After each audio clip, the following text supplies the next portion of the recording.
Good morning. Well, this is chapter 3, the last chapter in this first section, and then we'll have our first exam. After chapter 2 being a chapter of threats, chapter 3 is all the legal and ethical issues in information security. And I'll be honest with you, when I got through reading this chapter, I thought, my goodness, we got a lot of laws and a lot of agencies. How effective they are is a different story. This chapter starts out with the scenario of an employee selling sensitive company data, and someone in the company found out about it. So there's all different levels of ethics, and no one can determine that but you. That's the way I feel about ethics, is that you set your own standard, and then from your background and other places, and then they may change as you go through your life, but try to set them high. So the very first of this chapter is the terms on and the need for ethics. It is law and ethics, types of laws, and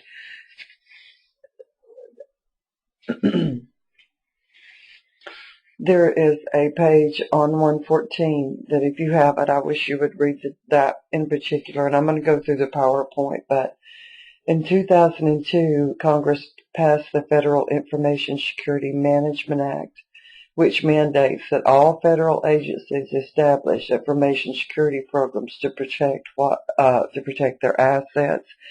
So what happened with our government? That law doesn't apply, I guess. Sorry. I said I wasn't going to be political. Another page I wanted to point out in this chapter are U.S. relevant laws, and that's on page 119 and 120.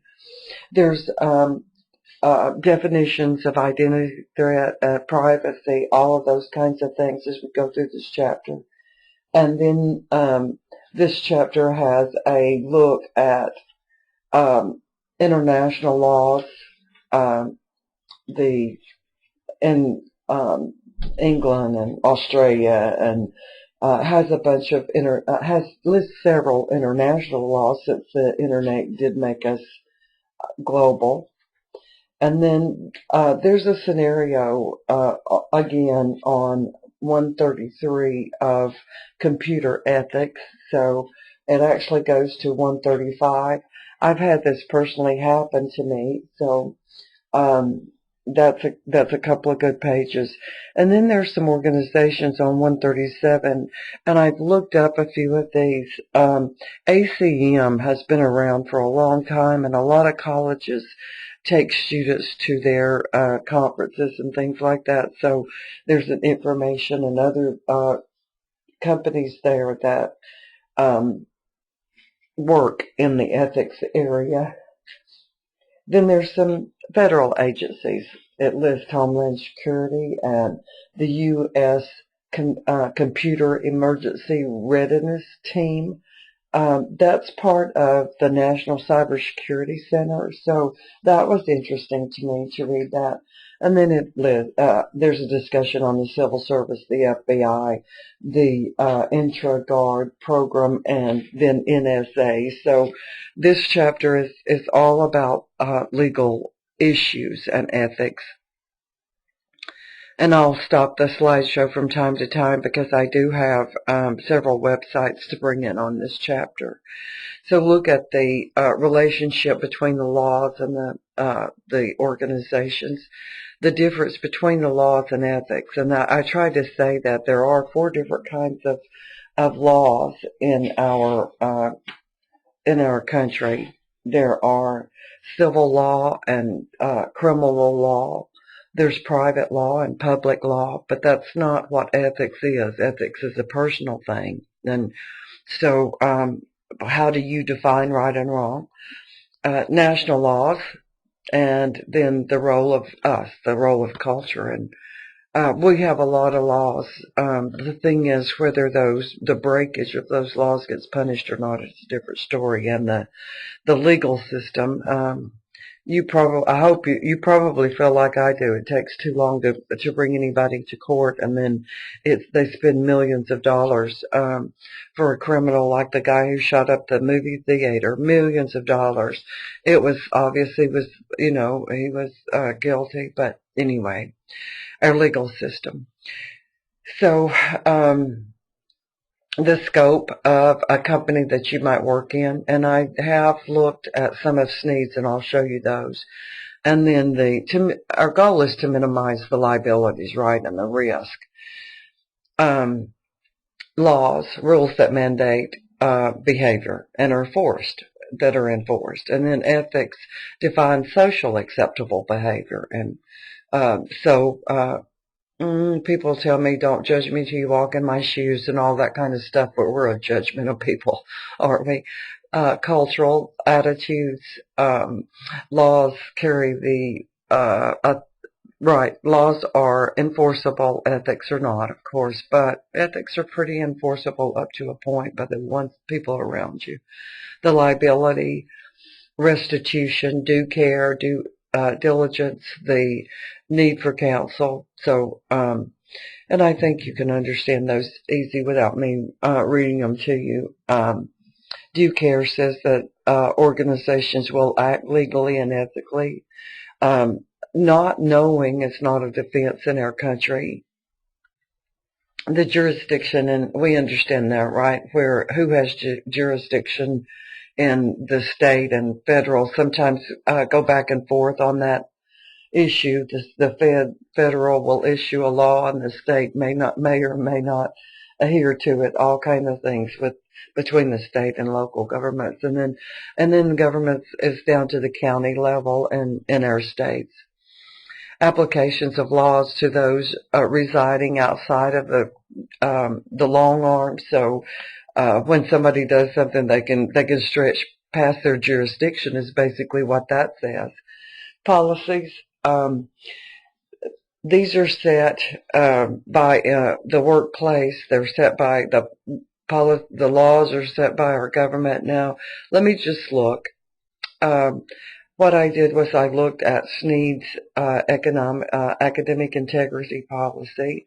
It is clear cut in the catalog, and you'll see I got this at Sneed, current students, and that link.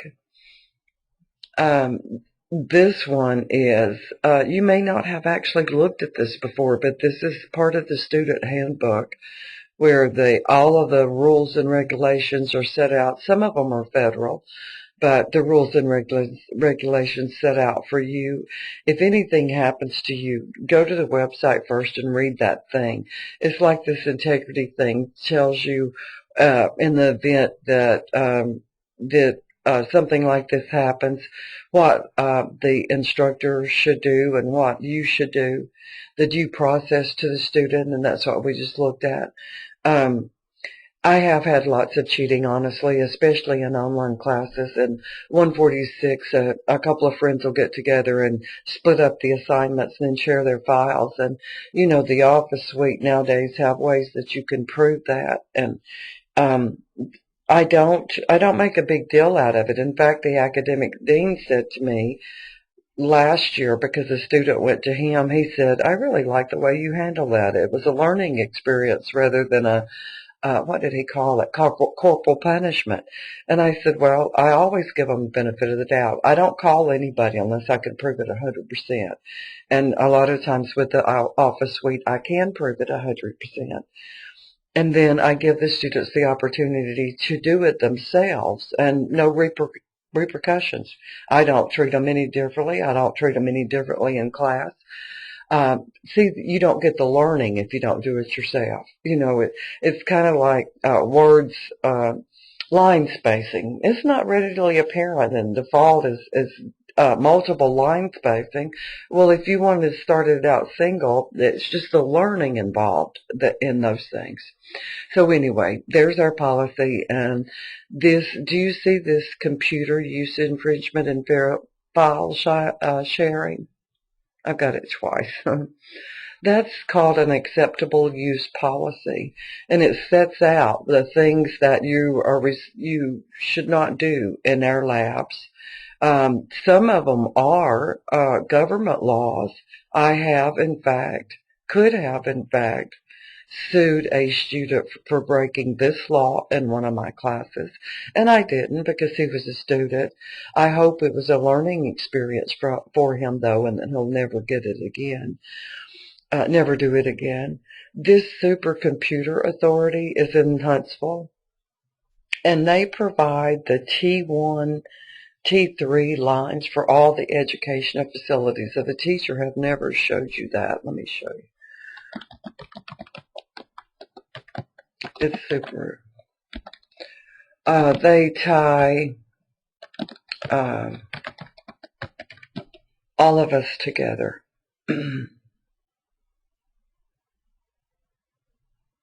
See, the educational, and it is EDU, the educational facilities, and it shows there from Dallas to Atlanta, but this is us, all of our lines, and that's why sometimes you'll see, even if you have really good access at home that needs a little bit faster, is because we have those T1 and T3 lines. So anyway, there's the acceptable use policy. I have had to speak with students on porn. I really have. And that student didn't realize that his history was still showing up. There was even one screen that gave his user ID and password when he was accessing that. What happened was the students behind him turned him in, They didn't want to see that on his screen. So anyway, the computer use policy, and I do have it again right there. So SNEED does make those things available to you and to employees too. We have the same kind of thing. In fact, there is a person whose job it is here at SNEED to monitor monitors all day long. That's what he has. He has 2 monitors in his office. Years ago, when I first started teaching at SNEED, the IT guy walked into my office and pointed to a machine in the back and said, "That machine right there is downloading porn." He did, I promise. They monitor employees because they have, in fact, statistics where an employee was watching hours of Netflix at work. We don't shop. I promise you, I might look at Facebook, but it's SNEED's Facebook where they put things about the college, I don't do my personal stuff here at school, all of those kinds of things. So policies versus laws. There is areas, like I tried to show you, where the policy overlaps into the law. And so just be aware. There has been court cases. A employee sued their employer because the employer was reading their email. Do you know what the court ruled? They have every right to read your email. You're supposed to be at work, and that email is part of your work. Everything that I do here at work SNEED has access to it. So, like I just said a few minutes ago, ignorance is not an acceptable offense. One of the things that people that do porn and things like, they get caught on that distribution. A lot of times that they just download it to their own machine, they don't get caught. But once they start distributing it, they do. So reviewing comprehension and understanding, compliance, uniform enforcement, that's where we kind of break down. This slide, and I wish this author had, this slide is 112 in your book.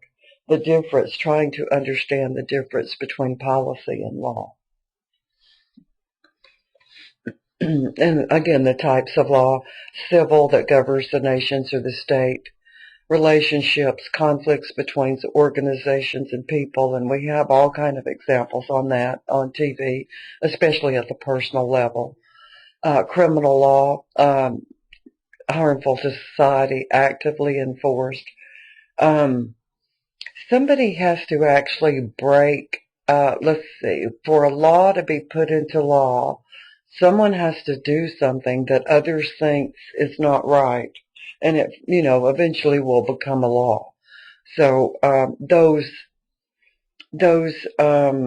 private or those society policies, behaviors sometimes do become law. And then there's private and public, trying to cover all the agencies and the people, all of those kinds of things. We see court cases that go on and on about that. I wanted to, let's see, before we get right there, I pointed it out in the introduction on that law that's on page 114. I really wish you would read. It's what's supposed to happen. That one, I would say, a lot of political people break. I know it just has been broken in our country by a key political figure.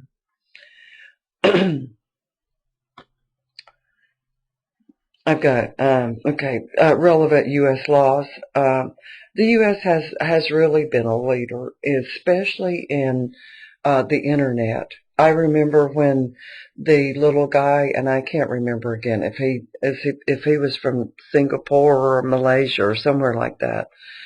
When he did the I Love You virus that caused so much damage, he was not arrested and he was not fined because that country at that time did not have a law against it.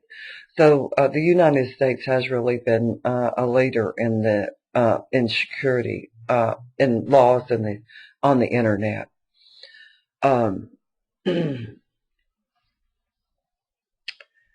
I don't know how you feel about what it says there, but we all went through listening to the news about NSA and the guy who stole all of that information and headed for Russia. There's a belief that the government should be seamless. It should be clear. And what that guy did was saying the government's doing things that we as citizens should know about. So, I do believe that the government does not share a lot of things with us, and I guess sometimes I think we would probably all panic if they did, so there's a line there. Between what we should know, I guess, and what we shouldn't. The Computer Fraud and Abuse Act of '86, it is what started a lot of the other laws, and then the National Information Infrastructure Protection Act is there in that section too. So we have the computer fraud put into place and other acts that are refining as we evolve and things like that. The Patriot Act prevents agencies to combat terrorism. There's the Improvement Act against that. The Computer Security Act was one of the first to protect federal computer systems. It started minimum acceptable security practices, even though they may not adhere to them. They've got the law in place. Then privacy, and we all know that. I said to a class this week because this book I keep reading. I disagree with using your S number for your email. Email accounts are easily accessible to hackers. Then if that S number is the user ID for access and it's paired with your birthday as the password, that makes your privacy in jeopardy, in my opinion. So one of the things that I suggest to you is that you change your password as soon as you enter that system, if it does use confidential information. And to me, your birthday is becoming confidential because if people have that, they have access to your private stuff on you may not care as much as I do. I see younger people that's willing to share so much private information. And so I just try to be a warner. Change your passwords. Have you ever changed your password in Blackboard? One of the things that I saw when I entered my SNEED, I looked all over the place to be able to change my password, and I could not find it, and I was not able to. So I have an email to IT right now requesting that I get my password changed on my SNEED. So privacy, and what all of this reports are is if somebody ever steals your identity, it is very time consuming and financially draining to correct that, even though there's agencies for that. And then again, there's all kinds of laws. Now let's see. This is trying to say that show you where people can pick up information about you. And I thought it was going to go straight to the laws, but I missed looking at that page. Do you see, that's your laptop, and that looks like a manila folder that hackers and marketers try to assemble information on you. This is showing you what gets your information. You put it in the trash. The cookies, and we did that the last class. The last video talks about cookies. I actually did just a browser video. It's short, about 10 or 15 minutes. How to clean up your cookies, how to delete your history, and do that stuff often. The third-party cookies, I showed you how to block those, and they're definitely trackers. If you've never heard of what a web bug is, look up web bugs. It's a picture GIF that its job is to track what you do, and they assemble all this. There is tutorials on data mining. What do you think that is? It's websites that is data mining your information, and they're trying to sell you stuff usually, but it could also be used by the wrong person, to find you, get your identity. Every time you fill out a form on the internet, you go into their database. And one of the things that I teach is database management, and one of the things we talk about right at the beginning is how many databases are you in? You're in every database that you've ever filled out a form on the internet. You're in your bank, your bills. I can't say it often enough. And that data never dies. It really does not. And then I'm going to say something that most people just, shrug their shoulders. If you have the location enabled on your phone, that's what allows you to say, oh, I'm eating at Santa Fe with my bud, If you have that enabled, people can go where you are all the time. If they want to find you, they can find that phone with GPS. I don't do that. My phone's location has never been enabled because I don't want anybody to be able to find me any time of the day. Not that they would. I'm not that important of a person. Okay, here's our acts. And these are on page 117.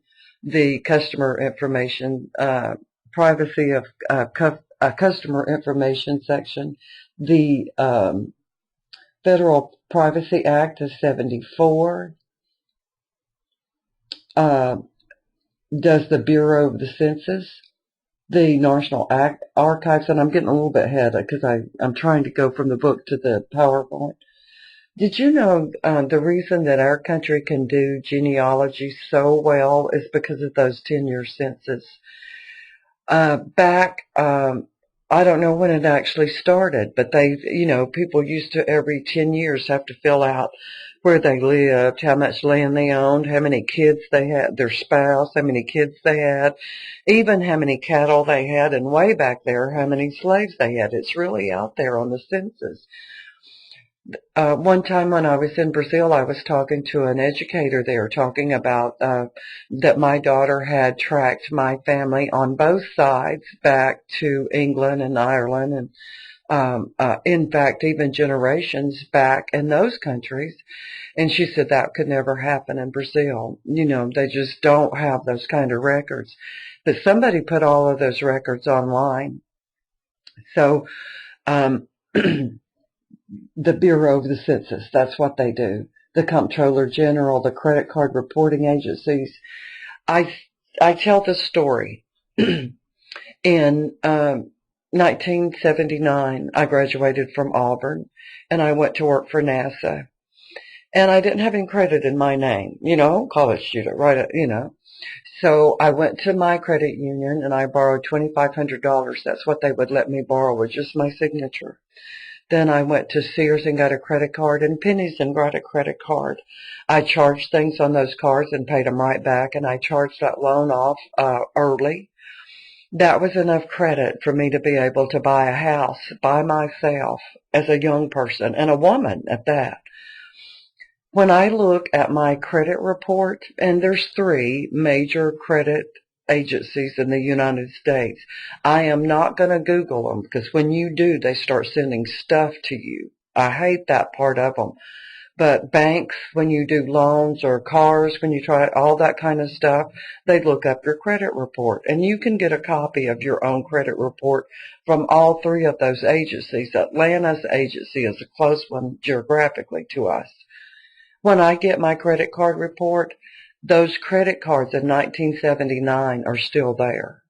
So they don't look back, or not supposed to, over after 7 years if they're doing a loan to you. But it's still there. Trust me, it's still there. If you are a young person, that's one of the things I suggest you do.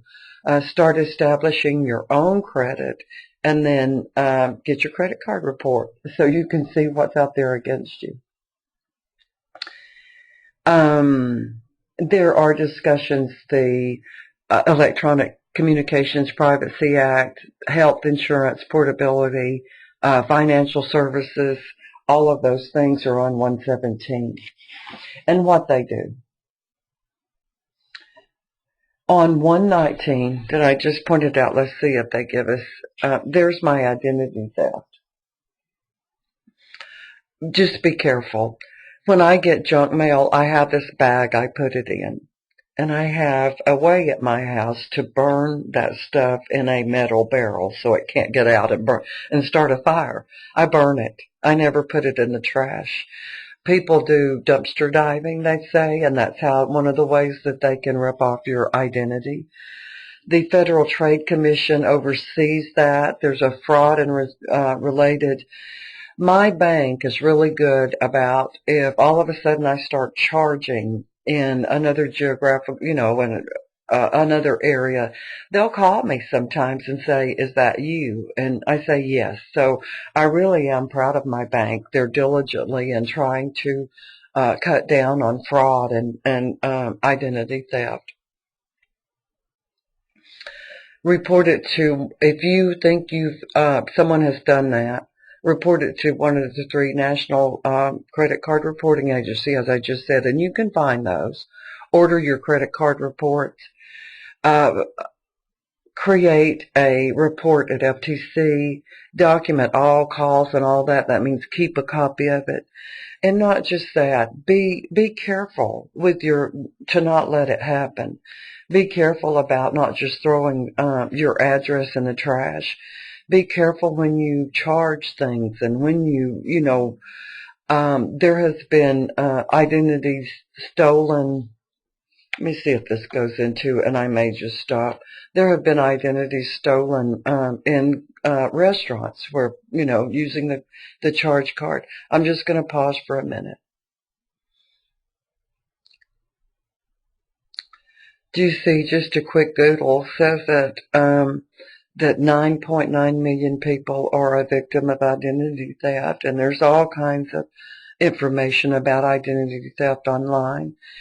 I looked and saw that those are the top 10 identity theft protection software packages, and they cost money, but there are products out there trying to save us from identity theft. If it happens to you, I think it's just excruciating.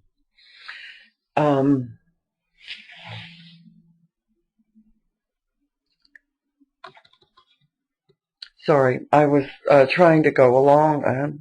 I'm really, because the book is not going along with the PowerPoint. Excuse me. Export and espionage laws.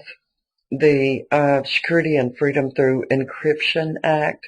That's a term we need to understand what it is. I'm going to have to pause. I'm sorry. The Economic Espionage Act, the Security Freedom Through Encryption. That's one of the things as a cybersecurity student that you will be exposed to over and over. I'm getting Firefox too full. Let me try Google.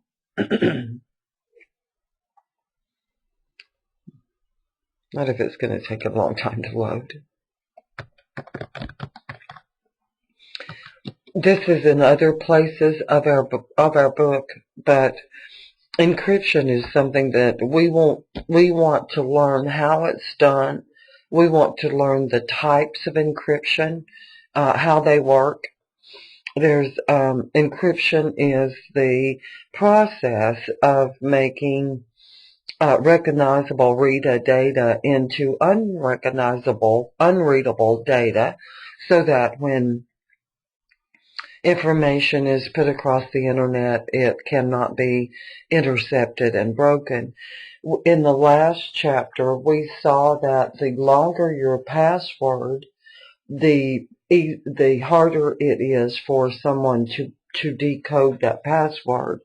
Well, that's encryption is the same, is along that same line, is to make it unrecognizable. And one of the things we'll want to do is learn all of the encryption, how they work, the different types of encryption, and then how it is added to your hard drive.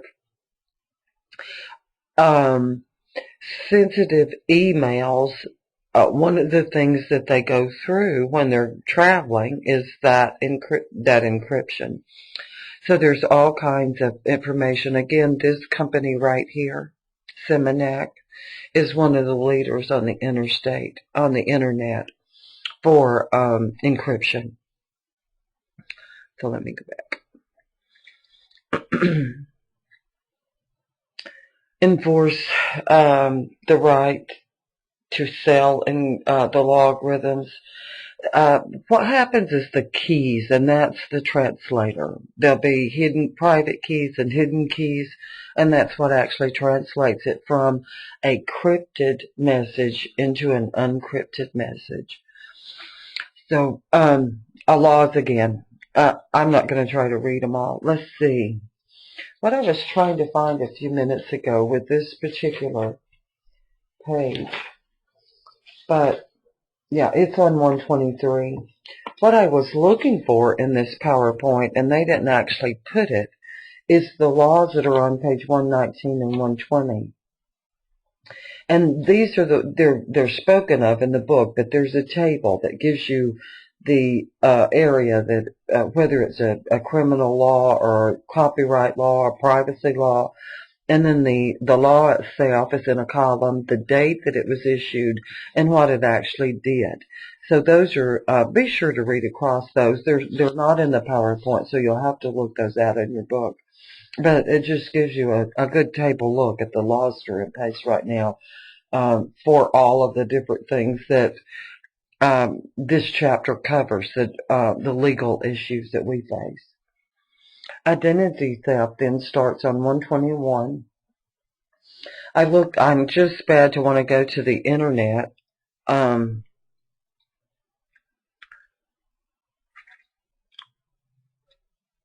This is a look. Let's see, this picture is 123. looking again at the export and espionage laws. This is the Security and Freedom Encryption Act of '99. That's a summary of it.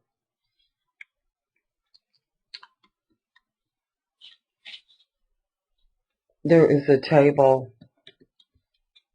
for identity theft that's not in the PowerPoint. Again, it's on 121. That says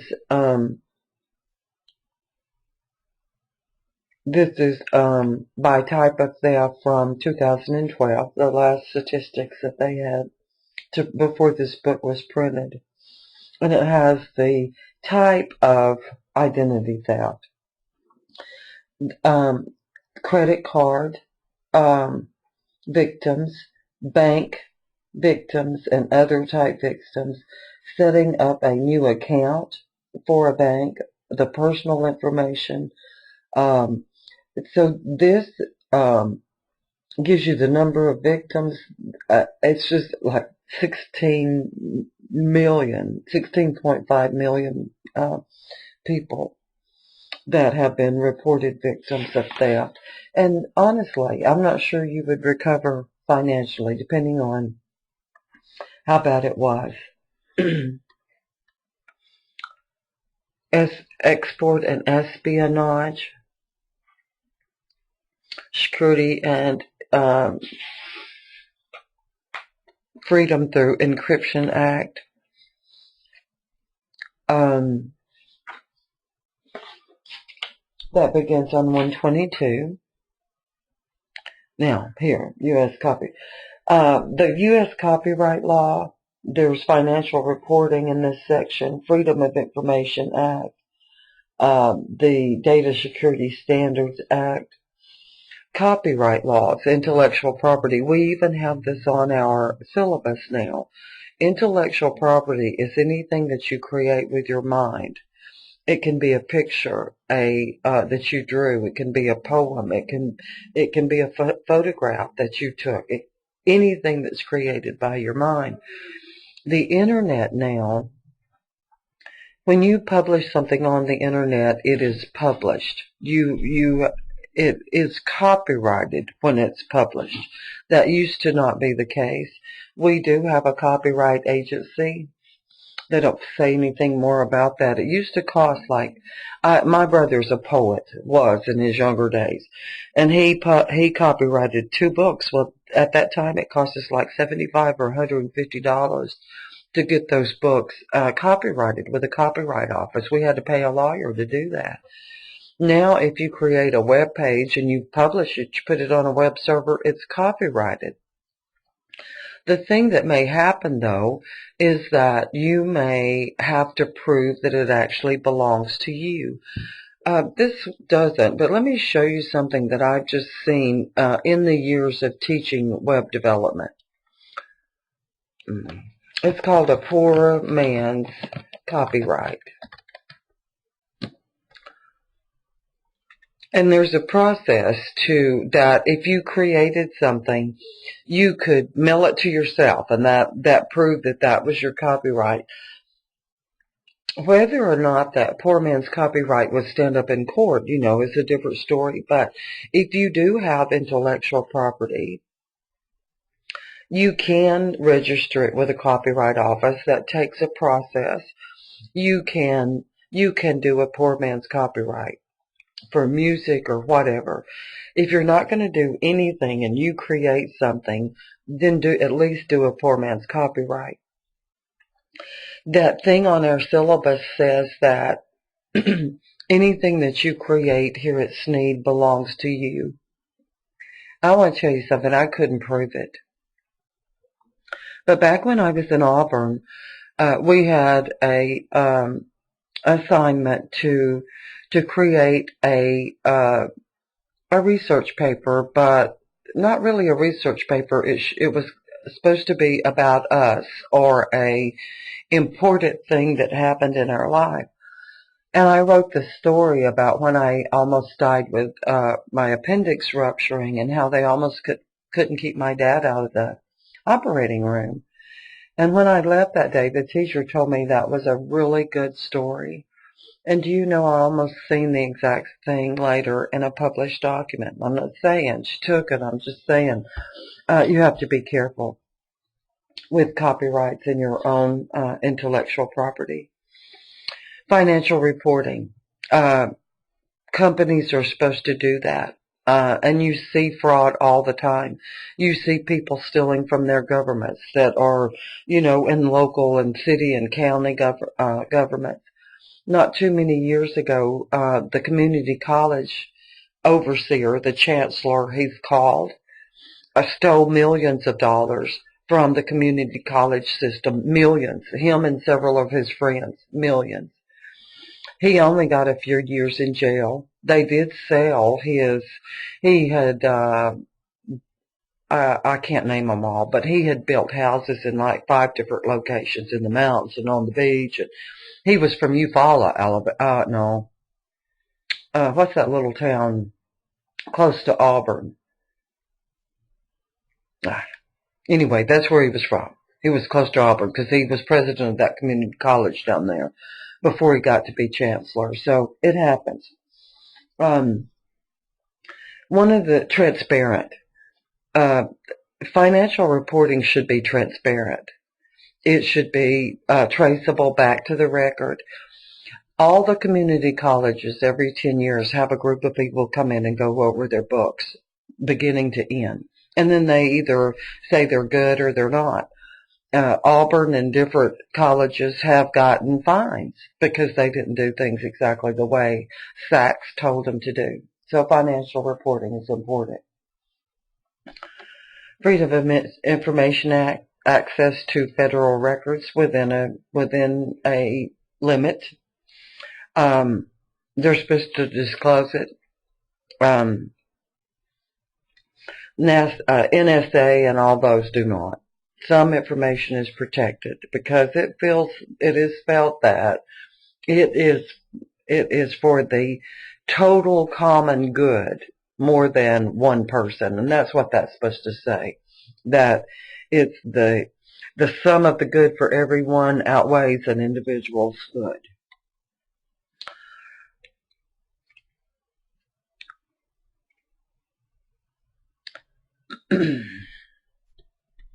The Freedom of Information Act and the number of requests, the backlog. So, kind of like most of our government agencies, they're kind of backlogged. Let me go on. I know I'm being payment, credit card, data security standards. All of us have to have them.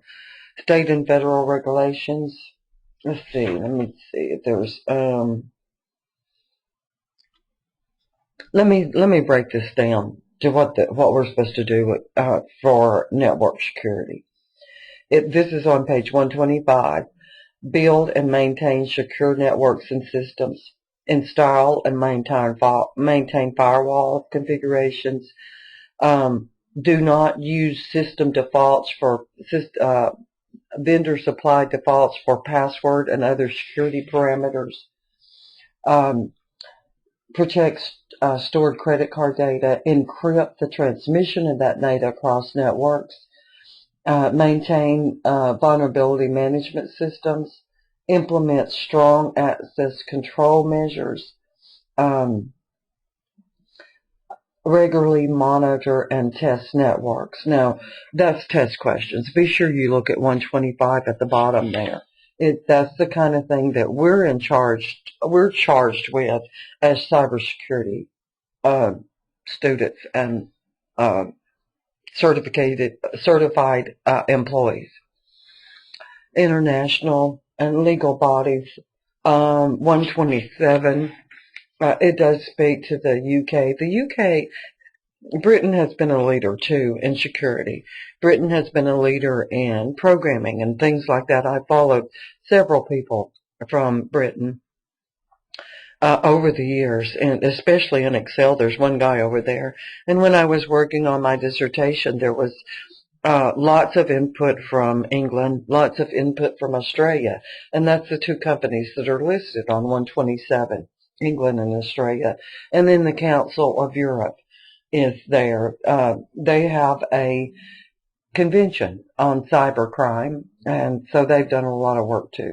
The World Trade Center Organization, that's the Council of Europe that oversees the internet security. Then the World Trade Organization has input into intellectual property rights. The digital copyright law. Okay, let's do the World Trade Center.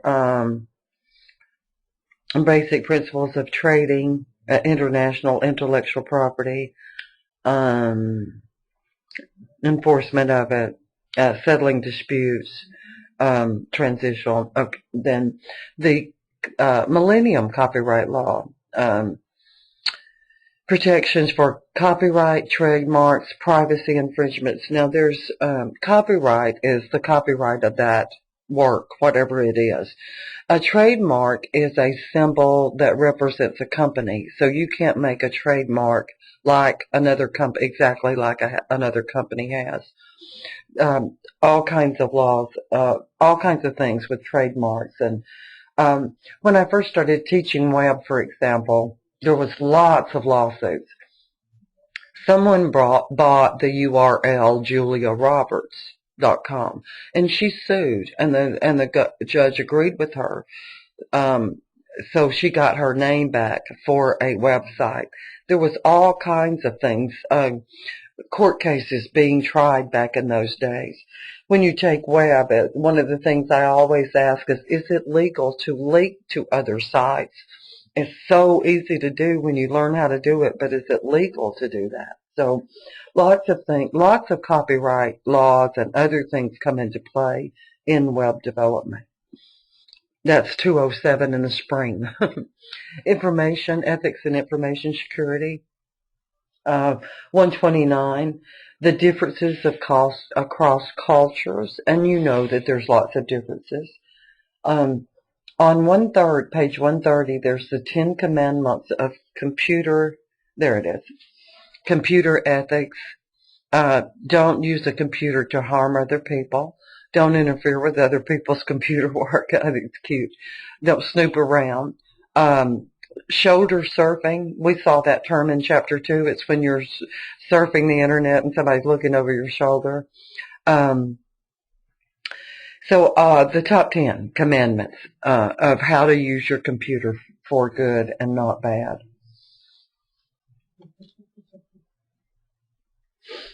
The differences across cultures there are, and some of the countries are just now getting a lot of their laws into place like we are. So then this is international piracy acts. This is not privacy, this is pirates, where they have stolen software. You know, for example, the amount that was stolen and then the legal sales. I went to a seminar one time, and this Microsoft representative was talking about this. Don't give our CDs to your friends and all that, and was saying that was one of the biggest things that bad guys would just sit and make CDs all night, you know, of their software and then sell them. Now they just put it online. So take a look down at these Indonesia and knows how much it is. I bought a CD one time for Neil Young. You may not know who he is. He's an old guy, but he used to play pretty good music. I bought one of his CDs, and I'm real picky. I wanted to make me a copy of that CD so that I could use it in my car and keep my nice copy, you know, at home in its jacket and all that stuff. When I did that, it ruined the CD forever. It would not let me copy that, so I didn't get to use the product I bought.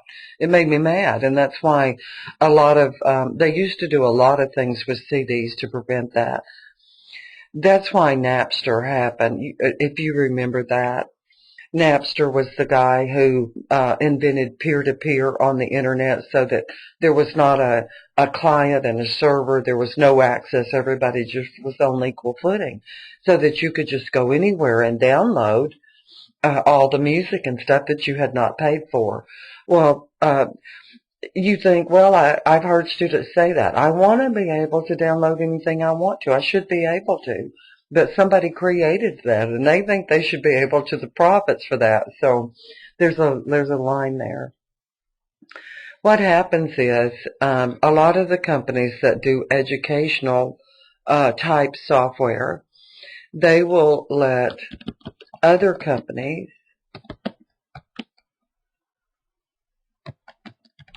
I think that's it. DreamSpark.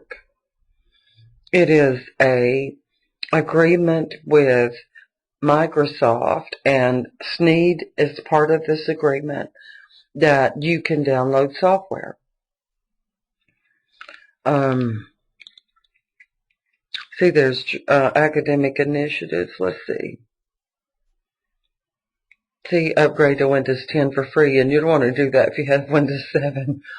I mean, Windows 8. Windows 7 is a great operating system. Windows 8, I didn't care for at all. See, the Visual Studio, that is what I use for programming, Visual Basic.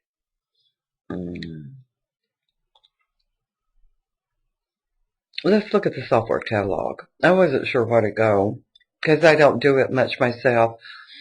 If I want something downloaded for a particular class, I just let we have a student work studies and those kinds of things. Do you see what you can download from DreamSpark? And it is free. What happens is they give you a key. They just want to keep up with how many people's actually downloading. So they'll give you a key, and you can download all kinds of things from Microsoft site here. I mean, DreamSpark site.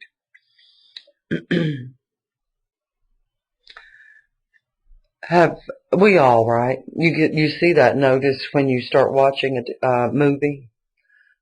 It's enforceable by law. You can't make a copy of this. The only thing is it's really hard to police that, right? To go to everybody's house. Ethics and education. I'm ethical. I really am, trust me. I would never do anything illegal that I knew of. I don't date students, for example. I never have. It's just been one of the things that I said from the beginning. Just things like that, an athlete. Everybody sets their own ethical behavior. I don't steal. I try to tell the truth. All of those kinds of things. Fear of penalty, fear of being caught. What really concerns me with our country more than anything else is all the killing. And a lot of those people, they want to do it so bad that they just kill themselves then, but it's really, really sad.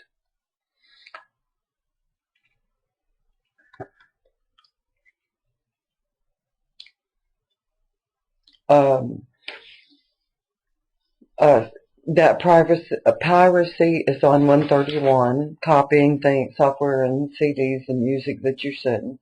Illicit use 132, and misuse of corporate resources, and we talked about that just a few minutes ago. And then that scenario, let me see, that scenario for computer ethics studies is on 133, so read that. There's probably a question or two from that on the exam.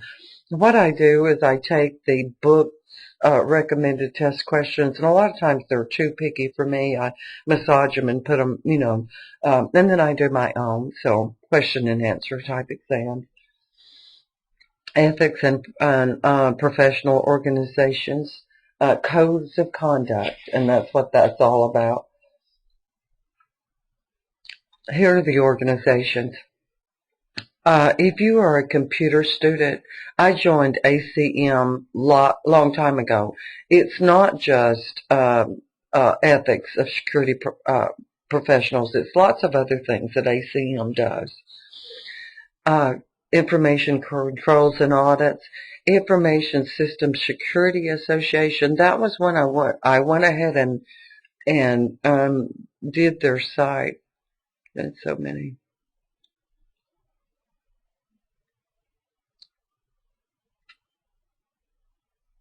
You see, I was looking up resources for this class.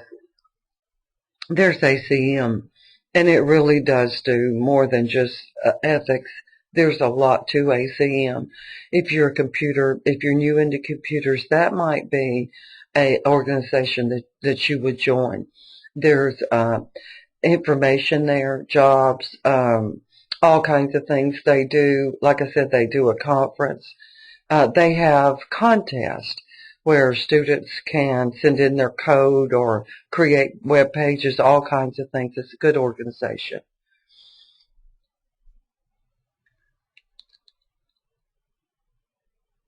Okay. I wanted to look at that one particular one. The Information Security Association, I've already been there, but I must have not have kept it up. They have publications again. This would be an organization that you might want to bookmark and keep up with what's going on in that organization as far as information security. There is a conference. One of the things that educators, there's privacy, see it's about what we're learning in this chapter. One of the things as an educator that I have to do is I have to go to conferences once a year, or try to. And if I were the main teacher on the security track, that would be one of the ones I would be looking at. I'm going this year to a database management one, but still.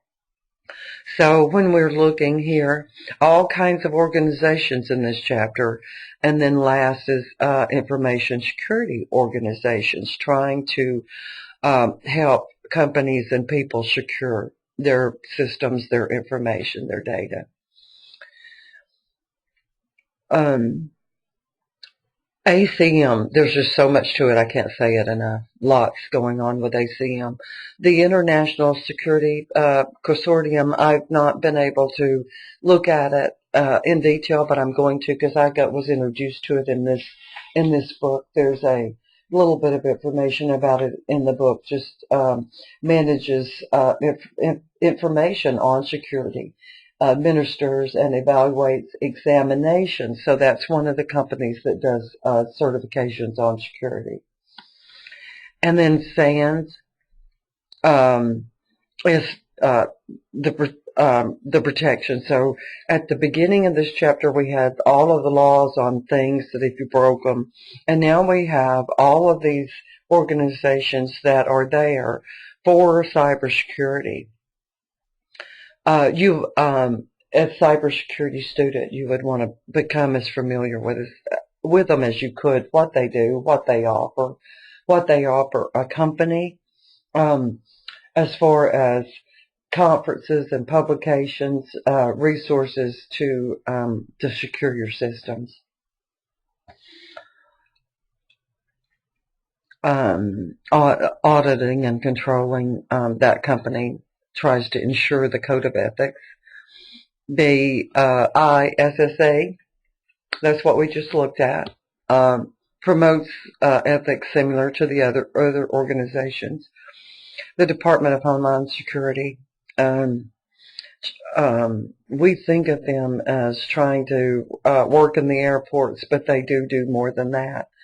The Secret Service, normally I thought the U.S. Secret Service was mostly for government agencies, but it safeguards the financial of all agencies, I guess. Operation Firewall there. The FBI and what it's supposed to do, intrusion, websites. This video is probably getting long, but there was a teacher who used to work here. Him and his grandson one night just wanted to see how readily available the information was. They went to Google and keyed in how to make a bomb. And, just was looking at what was going on out there. 2 days later, FBI showed up at his door.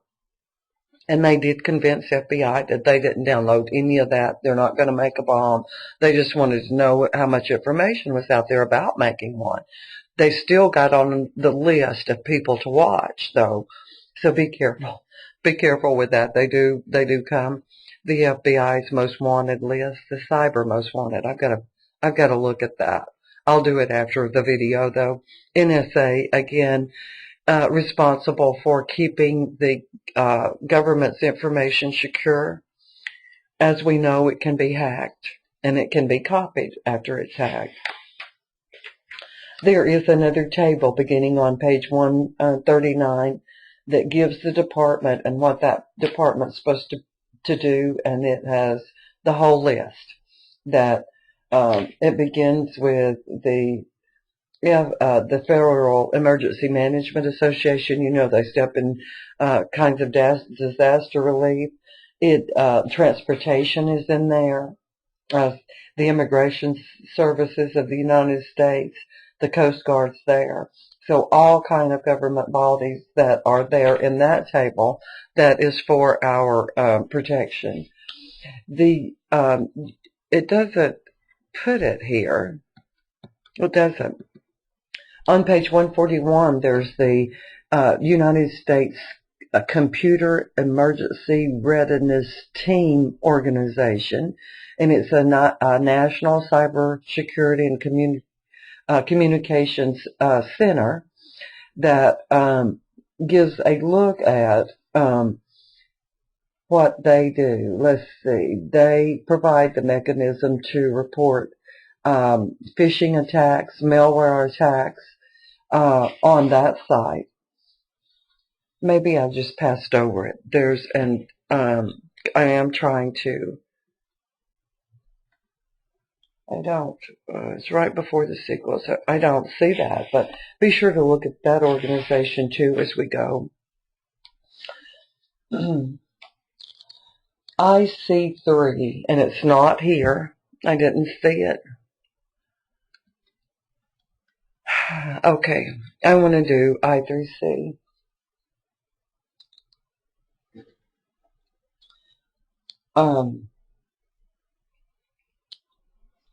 W3C is the organization that tells you how you got to create web pages.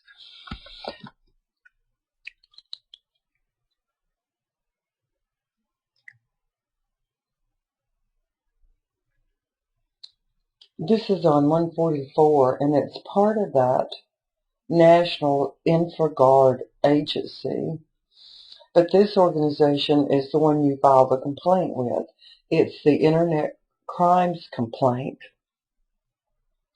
I'm just going to do, I'm not really crazy about Yahoo's search engine.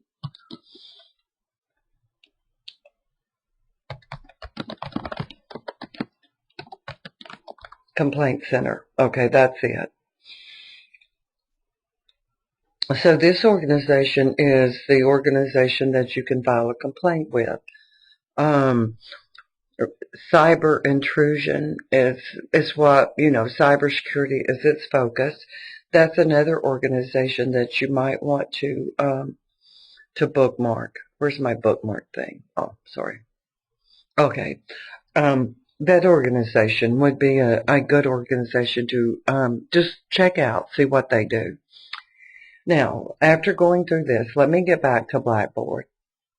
Chapter 3, when you look at that, it says, look at this, these organizations, select one, and report more about it than the book does. This one, NSA, just wanted to poke a little bit more fun at NSA. Or go to EFF. I had it up. I was just looking at it.